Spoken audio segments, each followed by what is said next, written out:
Atibaia.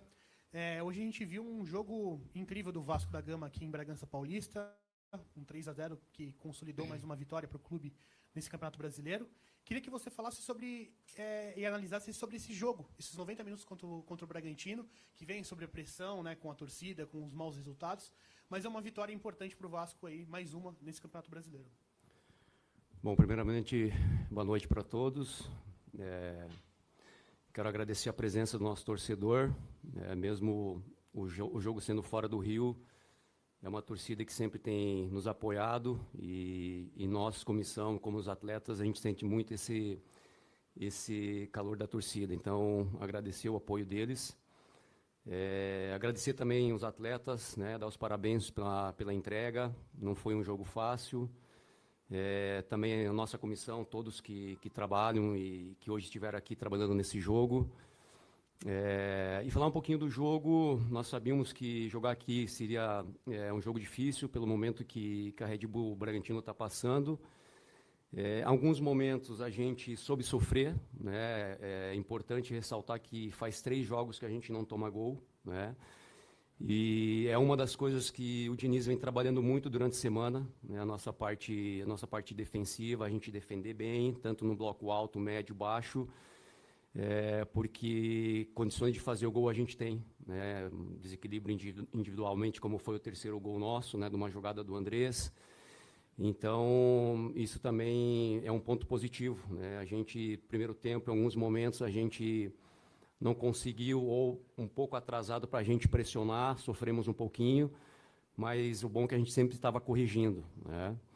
E a gente foi efetivo, as oportunidades que nós tivemos, se não me engano, foram 7 finalizações, a gente teve 5 no gol, né? E a gente conseguiu fazer 3 gols, então a gente acabou, talvez não sendo um dos melhores jogos nossos tecnicamente, mas também a gente foi efetivo nas finalizações.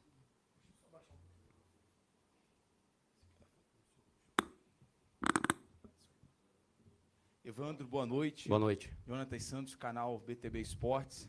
Eu queria que você falasse sobre essa volta por cima do Verratti, né, a importância dele na partida de hoje. Ele não marcava gol com bola rolando desde o jogo contra o Mirassol, e hoje ele volta, faz 2 gols, teve a empatia, a paciência de voltar na hora certa e marcar 2 gols. Obrigado. De nada. Bom, eu não vejo como uma volta dele, né? Porque o Verratti é um dos nossos líderes, é o artilheiro do nosso time, um dos artilheiros do futebol brasileiro, e do jeito que ele trabalha, do profissional que ele é, da pessoa que ele é, tanto ele, não jogando, foi um cara que sempre apoia, sempre apoia. Então a gente fica muito feliz, né, pelo jogo que ele fez, não só pelos 2 gols, né? A gente olha muito, às vezes, do cara fazer os gols, mas se a gente pegar como ele contribui na parte defensiva também, né, é um cara que se entrega ao máximo, e a gente fica muito feliz, como eu falei, a gente vê o nosso artilheiro, né, jogar e fazer 2 gols, principalmente nesse momento, a gente fica muito contente por ele. Evandro, a gente percebeu, inclusive, Jonatas, mais uma vez aqui da Litoral News, também do BTB Esportes, fazendo a pergunta pela Litoral News, a gente percebeu o torcedor falando, hoje a gente não sentiu falta do Fernando Diniz. Mérito dele, porque vocês ali no trabalho, no dia a dia, têm a mesma pegada, têm a mesma sintonia. E no 2º gol, queria que você até descrevesse, né? O Coutinho bate a falta rápido e acaba culminando no gol do Verratti.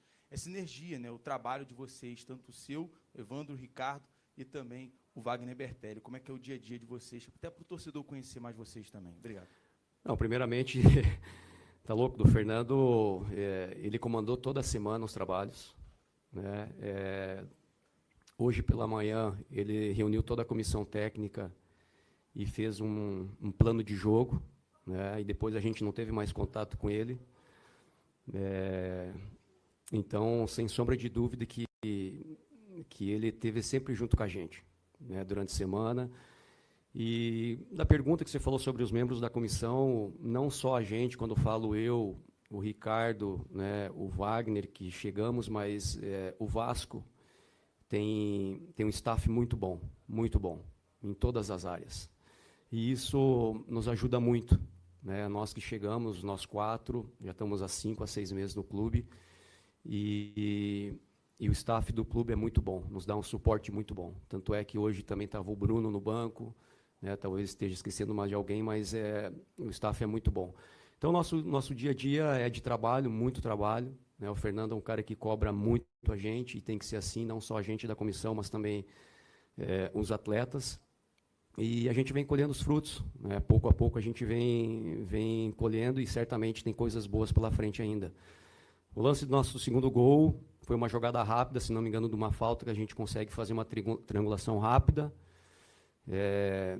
O Verratti faz um bom pivô, né? E a bola estoura de lado até chegar numa situação que o PH finaliza, e tem a situação do rebote com o Verratti, né? Na função dele fazendo o segundo gol. Então a gente fica feliz, né? Como eu falei, talvez não foi um dos jogos mais brilhantes nossos ofensivamente, mas também a gente teve coisas boas dentro do jogo. A gente teve boas triangulações, a gente, como eu falei, conseguiu concluir bem, e de 5 chances talvez que a gente teve, mais claro, a gente fez 3 gols. Agora, fazendo aqui pela Ondas FM, o trabalho da semana, né? A projeção que vocês terão para o próximo jogo contra o São Paulo. Uma partida de 6 pontos, basicamente. O que dá para projetar? Claro, tem uma semana ainda pela frente. Será que dá para pensar em Verratti e Ryan juntos, na volta do Ryan? Olha, a gente, como você falou, a gente pensa jogo a jogo, né? A gente vai voltar a trabalhar aí durante a semana, já focado no jogo contra o São Paulo. É um confronto direto, né? Não só contra o São Paulo, mas depois a gente pega o Botafogo também, que está acima da gente em termos de pontuação. A gente tem que repetir e melhorar a semana que a gente fez. Foi uma semana muito boa. Essa que passou foi uma semana muito boa. E eu sempre falo que a gente tem que tentar melhorar comparado com nós mesmos, né? O que a gente melhorou essa semana, a gente melhorar para o próximo jogo. E sobre o Verratti, sobre o Ryan de jogar junto, eles já jogaram, né? Já jogaram juntos.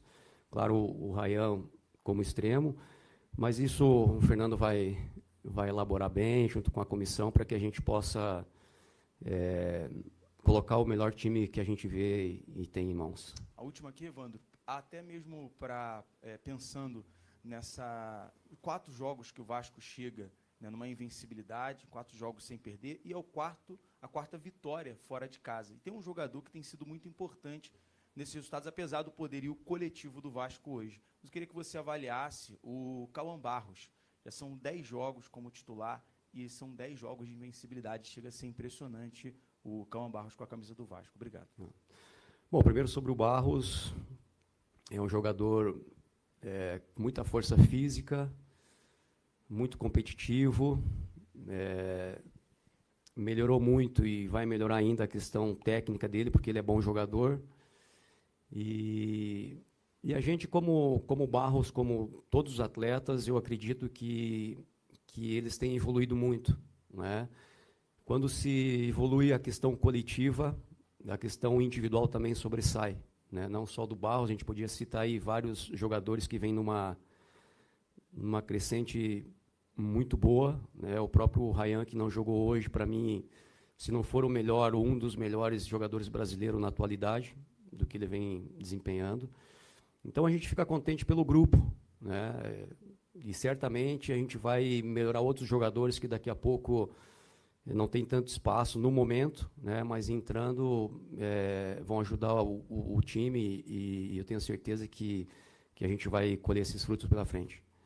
O torcedor do Vasco, que acompanha o compromisso diante do Red Bull Bragantino, viu um começo de jogo com um susto. Logo no primeiro minuto, o Vasco esteve errando a saída de bola e permitiu com que Sacha pudesse estar próximo de abrir o placar, mas o jogador escorregou frente ao gol. Mas o Vasco mostrou qualidade, buscou controlar a partida após isso e ditou o ritmo. O Verratti teve uma primeira chance de cabeça, mas não desperdiçou a segunda. Aos 26 minutos, Piton, em uma jogada tradicional, na busca do cruzamento buscando o Verratti, a zaga do Bragantino se atrapalhou e permitiu a finalização de primeira do camisa 99 do Vasco, que voltava a ser titular no compromisso. A defesa de Cleiton ainda ocorreu, mas a bola já havia ultrapassado a linha. O Bragantino, ainda durante o primeiro tempo, tentou reagir, mas a marcação do Vasco estava muito bem alinhada, não deu espaços e fechou todas as jogadas que eram construídas pela equipe do Bragantino. Foi dessa forma que o Vasco foi para o intervalo com a vantagem de 1-0 no placar. No segundo tempo, a equipe do Massa Bruta abusou dos cruzamentos. 10 minutos iniciais que permitiram com que tivesse um volume ofensivo maior, mas a defesa do Vasco continuava muito bem alinhada. Aos 24 minutos, Verratti de novo aparecendo dentro da área e permitindo com que o segundo gol dele e o segundo gol do Vasco no compromisso pudesse ser marcado.